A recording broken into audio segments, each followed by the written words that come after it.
When you're going through hell and everything is going against you, the easiest thing in the world to do is to start thinking negative.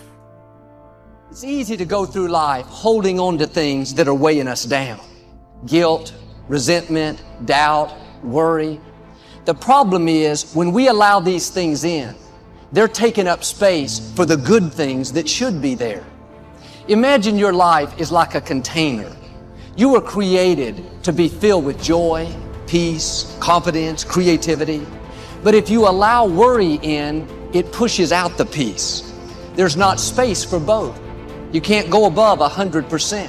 You have a limited amount of room.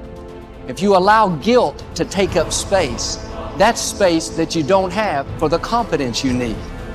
Most people will let their present physical results control their way of thinking. They're emotionally involved in it. They think it's an accident that the same results keep reoccurring. That's no accident.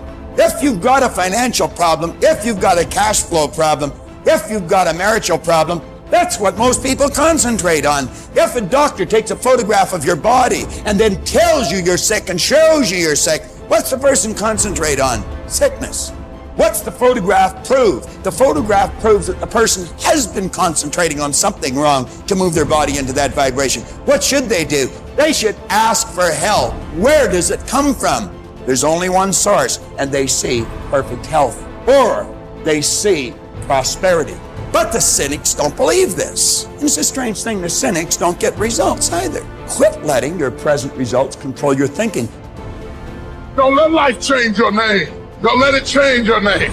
Don't you be nasty just because they're nasty. Don't you be hateful just because they're hateful. Don't you be vengeful just because they're vengeful. Don't lose yourself in your situation. Don't let your situation eat up yourself. You've got to get grounded. You've got to train your mind to serve you. Meditation is one of the ways in which you can do that. Reading is one of the ways that you can do that. Listening to music is one of the ways that you can do that. Exercise is one of the ways in which you can do that. Things that you can do to still your mind, to clear your thoughts so you can think.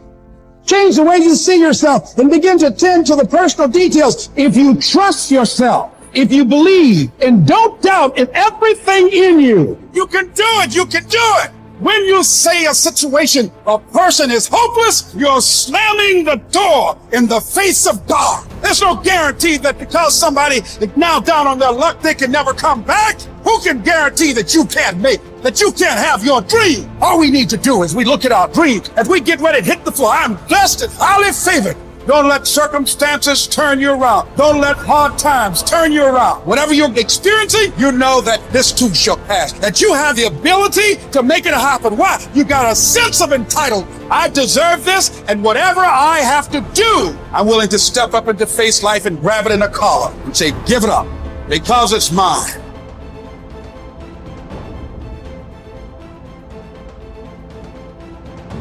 People think there is something called as negative thought and positive thought. They want to remove the negative thoughts and have only positive thoughts. For such people, I would ask them to just experiment for 10, 15 seconds. Let them forcefully remove one thought from their mind. For example, next 10 seconds, just don't think of a monkey. Try not to think of a monkey. For next 10 seconds, you will see you will be full of monkeys. So what I am saying is, this is the nature of your mind, because in this mind all the three pedals are throttle. There is no brake, there is no clutch. Whatever you touch, it will only go faster.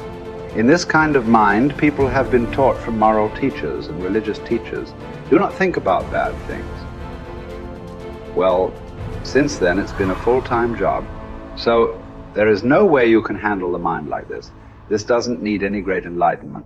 If you spend 2 minutes with your eyes closed, you will realize you cannot do anything forcefully with this mind. So, I want to remove negative thoughts. Do not ever go in this direction, because what you want to remove will become your quality. Always you will be on it. So, what should I do? The thing is this: without understanding the fundamental mechanism of this mind, because our mind Human mind is the most sophisticated computer on the planet. Even all the supercomputers have come out of this. When this is the case, is it not important that we understand the mechanics of how it functions? One simplistic aspect of how it functions is there are no subtractions and divisions in our mind. There is only addition and multiplication. If you try to do something with it, it will say one more. If you try hard, it will multiply into many more. In this mind, you don't try to identify what is positive, what is negative, and try to remove it. First of all, one needs to understand this mind of yours. This body of yours is supposed to serve you. The life that you are is important. Body and mind are vehicles that must serve us. If you sit in a vehicle, it must go where you want to go. If it goes to its own destination, what is the point of such a vehicle? It's just a nuisance. Right now, most human beings are unfortunately experiencing this fantastic possibility of human mind as a nuisance, as a troublesome thing. Well, this is the most beautiful thing you have. There is something called as you which exists. This is not a composite of all your thoughts and emotions and physiological processes. Beyond that, there is you. If you close your eyes, even if you cannot see anything, you're still there.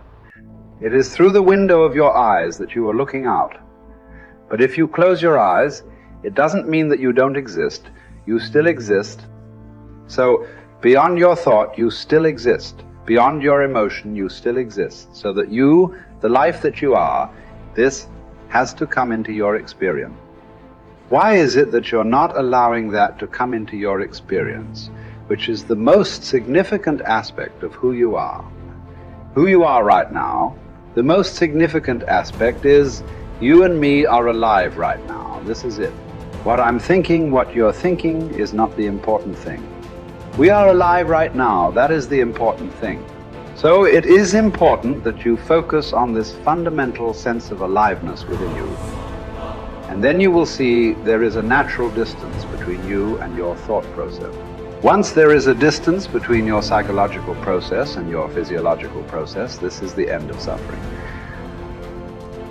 Because there are only two kinds of suffering that human beings go through: physical suffering and mental suffering. Once you create a little space between you and your mind, between you and your body, this is the end of suffering. This is something every human being has to experience and know, otherwise thinking, I will just remove negative thoughts and I will have positive thoughts. All the best, it's not going to work. 100% it's not going to work, because nobody can remove it. They can avoid it for some time.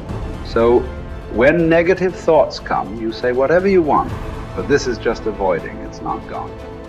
The moment you stop that, it will pop back with great force. Otherwise, it will come back in your dreams. So it's very important, first of all, you need to understand your anger, your resentment, your fear, your anxieties, the negativity that you generate. Generally resentment, anger, it is always directed towards somebody. But we need to understand this is poisons that we are drinking and expecting somebody else to die. Fortunately, life doesn't work like that. If I drink poison, I die. If I drink poison, you don't die. So we need to understand this. When I say poison, today you can have yourself chemically analyzed right now. What is your blood work? What it says, 5 minutes of intense anger. Check your blood work and see. There will be lots of negative elements in it. Literally, you're poisoning yourself. So do you want to poison yourself? Definitely not. Now the very question is coming from certain helplessness. What shall I do? Don't do anything. Just sit back and just concern yourself with something which is the life process. Maybe your heartbeat, maybe your breath, maybe just the sensation of being alive. Depending upon how sensitive or how perceptive you are, accordingly, find something. It could be a sensation in the body, it could be breath, it could be heartbeat, it could be anything, something which indicates life to you. Just pay attention to that for some time. Slowly, you will see there is a distinction between what is you and what you have gathered, which includes both your physiological and psychological possibility or mess, whatever you've made out of it. You're not bright enough. You waited too late. You should have started younger. Those are the kind of voices that we all live with. For me, our ministry was growing. We lived in a nicest house we'd ever had. Driving a nice car, living from paycheck to paycheck, but making it. Every night, I lay down at night, I hear the voices. Those voices are the kind of voices that stop you from buying into your own life. Stop you from enjoying the good times and believing that they will last. The anxiety and the pressure and the strength that it took to get from where you were to where you are doesn't go away, so you don't really believe it's yours. You're driving it, but you don't really believe it's yours. And you're scared to relax and really rest in whatever it is or whoever it is. And the enemy always has some sort of tool or memory or situation that he uses to terrify you, even though the good times are here, and the dream is there, the blessing is there, and the goodness is there. But there's always this haunting, nagging defiance that says, don't you relax. You're not worth it. You don't deserve it. And it's not going to last. Resting in what God has done is often more difficult than receiving what God has done. To rest in it, to believe that it will last, to believe that you will last, that love will last, that life will last, that good times will come, that things will be better. It's difficult because of the voices. And you are what you eat, and the voices are the food that feeds your faith or fear. You see those voices that say what you can't do, what you can't have, what you can't be, what's not gonna last, what's not gonna work, is how the enemy pulverizes the promises of God in your life. And it takes word to combat word. That's why when Jesus was in the wilderness and Satan was throwing word at him, he was throwing word back. And what we have to do is put word on word. I'm blessed. I'm blessed in the city. I'm blessed in the field. I'm blessed in my uprising. I'm blessed in my downsetting. I'll be blessed into my old age. I'll be blessed when I'm an old man. My grandchildren will be blessed. My body is blessed. My mind is blessed. My head is blessed. I got this. I can handle it. I can do it. Bring it on. Here it is.